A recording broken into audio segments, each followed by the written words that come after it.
Assalamualaikum warahmatullahi wabarakatuh. Ketemu lagi dengan saya Hasanuddin dalam program Ngobrol Inspirasi. Nah, kali ini kita akan membahas mengenai PK.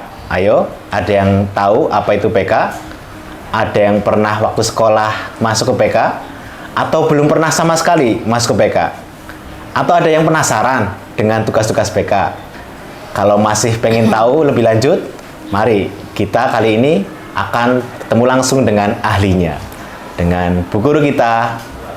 Halo, Assalamualaikum. Nah, perkenalkan nama Ibu Atika, bisa dipanggil Ibu Tika, Ibu Guru BK di SMP 2 Bumiayu. Oke, ini Bu, kita kan sudah tahu ya PK di setiap sekolah pasti ada PK. Betul. Ya, dan ada juga yang masih penasaran dengan PK. Betul. Bahkan ada yang mungkin takut juga, Ibu. Banyak sekali itu. Katanya ada yang ngatain juga PK itu polisi sekolah katanya. Aduh, salah tuh itu. Biar lebih jelas, Ibu ya. Biar banyak yang tahu, teredukasi tentang PK itu apa. Kali ini kita akan bahas itu lebih lanjut ya, Bu ya. Ya. Pertama, Bu, banyak yang ingin tahu tugas PK di sekolah itu apa sih sebenarnya, Ibu? Iya. Terima kasih Pak Hasan yang sudah ingin mengetahui tentang seluk-beluk ke-PK-an itu apa. PK adalah bimbingan konseling di mana guru PK bertugas adalah untuk mendampingi, membimbing siswa dalam menyelesaikan suatu masalah agar siswa mampu menyelesaikan masalah secara mandiri dan mampu berkembang secara optimal. Baik masalah yang dihadapinya berupa masalah pribadi, sosial, belajar maupun karir. Dan guru PK pun mampu menempatkan diri sebagai sahabat, sebagai orang tua maupun sebagai guru yang bersifat profesional. Itu tugas PK yang ada di sekolah. Terima kasih, Bu. Ya. Cukup jelas tadi. Nah, berikutnya, Bu. Ya. Banyak yang beranggapan kalau yang ke PK itu kan pasti orang yang siswa yang bermasalah, Bu ya. Padahal tadi Ibu menjelaskan banyak sekali tugas PK yang tidak hanya tentang siswa yang bermasalah. Betul, betul. Apakah yang ke PK itu selalu siswa yang bermasalah, Ibu? Ya, ya. Sebenarnya yang datang ke ruangan PK itu tidak hanya anak-anak yang bermasalah, tetapi PK juga membimbing anak-anak yang ingin memilih jalur istilahnya penjurusan untuk karir kedepannya, misalkan jurusan setelah mereka itu memilih ingin sekolah lanjutan kemana.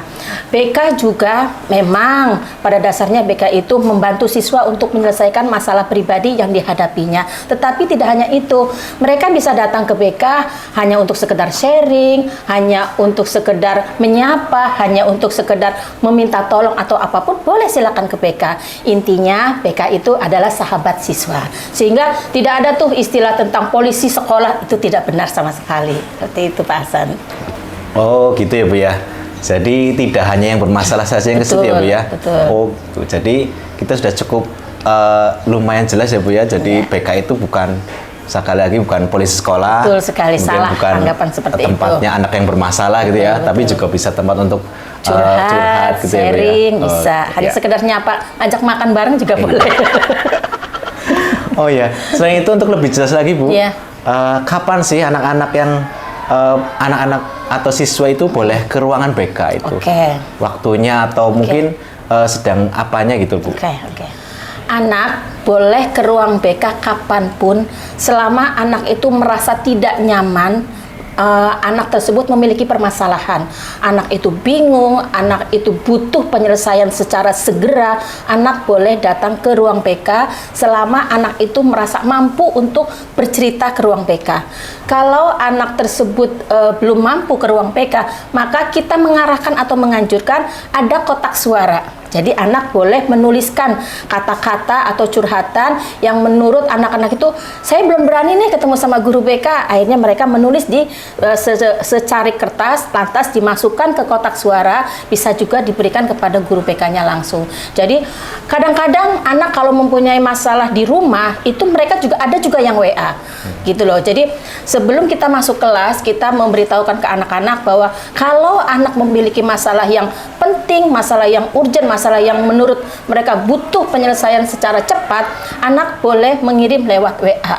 Syukur-syukur sebelum mereka WA, mereka berkenalan dulu, ini siapa nih, kelasnya siapa, kelas berapa, namanya siapa. Jadi BK itu tanggap dengan oh iya ini anak ini, oh iya ini permasalahannya. Jadi insya Allah kami guru PK semuanya tanggap dengan permasalahan anak yang dihadapi, dan mereka boleh datang kapanpun selagi mereka itu siap untuk bercerita kepada kami gitu. Yang penting intinya kalau pada jam pelajaran mereka harus izin dulu ke guru kelasnya, seperti itu Pak Hasan. Oh gitu ya Bu ya. Jadi cukup banyak yang ternyata kita tidak tahu tentang BK, terjelaskan tadi ya Bu ya. Termasuk tadi waktu-waktu yang tepat untuk berkunjung ke BK ya Bu ya. Iya. Lagi Bu, boleh ya Bu ya? Boleh, tanya-tanya lagi ya Bu ya. silakan. Iya. Untuk berikutnya Bu, kira-kira apa saja sih yang bisa dibantu oleh BK? Apakah hanya ketika mereka bermasalah saja, atau yang lain yang mungkin banyak siswa yang belum tahu? Ya. Di BK itu ada 4 layanan dan bimbingan. 1 ada layanan yang sifatnya preventif, ada yang sifatnya itu penyelesaian atau penyelesaian masalah, dan bimbingannya itu berupa bimbingan yang sifatnya pribadi, sosial, belajar, dan karir.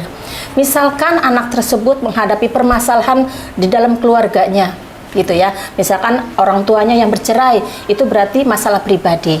Nah, anak boleh bercerita kepada guru BK selama anak itu nyaman atau percaya dengan guru BK tersebut.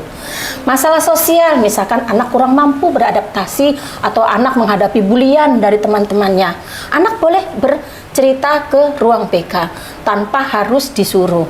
Tapi ada juga tidak menutup kemungkinan BK itu memanggil anak yang mempunyai masalah, gitu loh Pak. Kalau masalah belajar misalkan, pada saat anak tersebut awal-awalnya itu berprestasi sekali, tiba-tiba dia prestasinya menurun, atau di dalam kelas konsentrasi belajarnya menurun, maka BK akan memanggil anak tersebut, menanyakan permasalahan apa yang dihadapi, kenapa sampai prestasinya itu bisa menurun. Bisa juga masalah karir itu misalkan apa, pada saat dia lulus SMP ingin melanjutkan kemana. Nah, anak tersebut itu memang butuh sekali bimbingan dari guru BK gitu loh Pak. Jadi anak-anak yang memiliki masalah tentang pribadi, sosial, belajar atau karir, mereka bisa datang ke BK untuk belajar menemukan permasalahannya, belajar menyelesaikan masalah yang dihadapinya. Seperti itu Pak. Oh iya, jadi banyak yang bisa disampaikan ke BK ya Bu ya? Betul sekali. Iya, ini Bu, jadi kan banyak siswa-siswa ini kan mulai punya ini ya masalah-masalah pribadi yang dia tidak bisa ceritakan ke banyak orang ya Bu ya. Nah, kira-kira kalau siswa ini ke BK kemudian menceritakan masalah pribadinya yang tidak bisa diketahui oleh orang lain, kira-kira aman nggak sih Bu? Ya. Begini Pak. Di BK itu ada beberapa azas, kurang lebih ada 7 azas. Salah satunya adalah azas kerahasiaan, di mana BK harus merahasiakan apapun permasalahan yang sedang siswa hadapi, dan masalah itu harus tidak boleh keluar dari lingkup BK. Kalaupun toh harus ada kolaborasi dengan orang tua atau dengan wali kelas, itu harus persetujuan dari siswa tersebut. Jadi kalau anak-anak ada yang memiliki permasalahan secara pribadi, insya Allah kami akan rapat menutup rahasia itu baik-baik supaya orang lain tidak tahu. Tetapi itu balik lagi Pak, kalau masalah itu berhubungan dengan keluarga atau dengan kelas, dengan wali kelas, maka kita meminta izin kepada anak tersebut, boleh nggak ibu membicarakan dengan orang tua kamu, atau bolehkah ibu membicarakan dengan wali kelas kamu. Jadi harus ada persetujuan dari anak tersebut gitu Pak. Tapi untuk kerahasiaan, insya Allah kami akan memegang asas kerahasiaan tersebut Pak.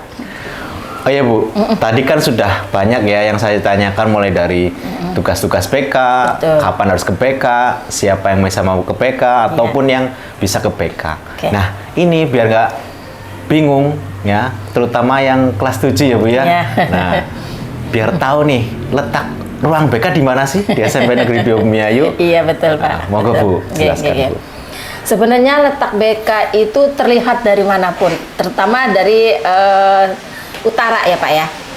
Pada saat anak-anak melalui gerbang, sebelum masuk ke arah ruangan guru, itu belok ke kanan. Setelah belok ke kanan, ujung ketemu ruang UKS, maka belok kiri. Setelah belok kiri, nanti di persimpangan, kalau ke kiri itu masuk ke perpustakaan, ke kanan itu ruang BK. Kenapa ruang BK ada di pojok?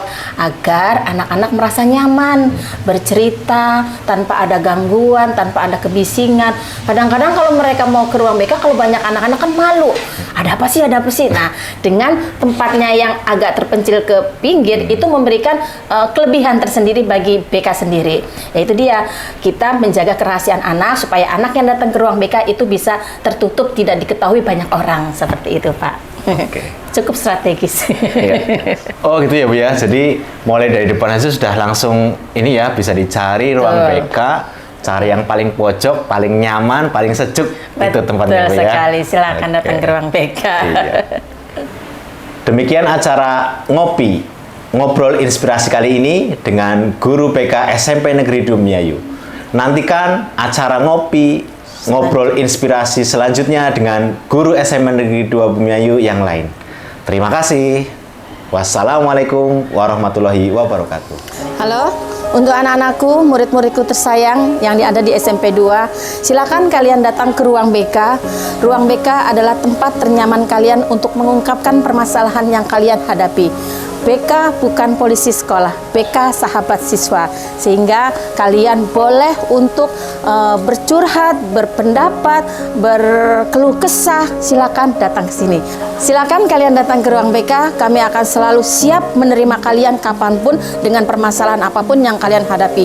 Jangan takut untuk kerahasiaannya. Kami guru-guru akan selalu menjaga rahasia kalian semua agar kalian mampu menyelesaikan masalah secara mandiri dan dapat mampu mengembangkan kemampuan kalian secara optimal. Terima kasih.